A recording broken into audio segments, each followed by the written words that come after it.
Stephen? Stephen? Hey, Stephen, can you hear me?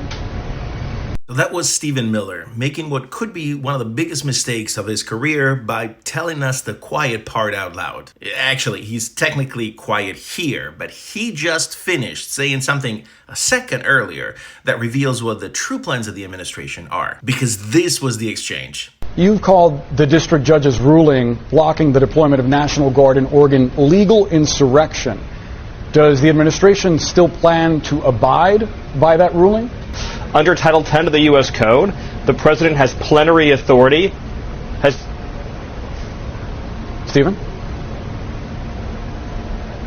Stephen? And after saying plenary powers, he goes strangely quiet and they have to stop the interview. And if you don't know what plenary powers are, they are powers attributed to a branch or an authority that are unfettered and unlimited, kind of like the ones of a king. Now, plenary powers aren't unheard of in our constitutional system, but they are the exception. Congress is usually the branch that has the most plenary powers. Even the president has some plenary powers, usually that have to do with external affairs or diplomatic affairs. But this interviewer is talking about something different. He's talking about the deployment of National Guards in Portland, Oregon, and the court order that temporarily blocked it. And when it comes to the deployment of the National Guard within our nation, the president certainly doesn't have plenary powers. In fact, federal law outlines when and how the president can federalize and then deploy the National Guard. Now, if the president has plenary powers, we know it because his decision cannot undergo judicial review and cannot be limited by congressional action. We have an example of that in the power of pardon that cannot undergo judicial review. But federalizing the National Guard, that doesn't make the cut. And that is why federal courts in the United States have the power to decide whether the president's action violate this specific law.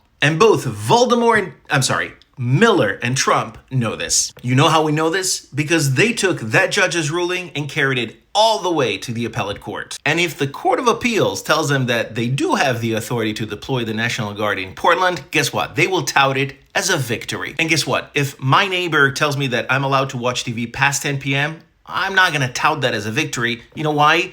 Because he doesn't have the authority to tell me what to do.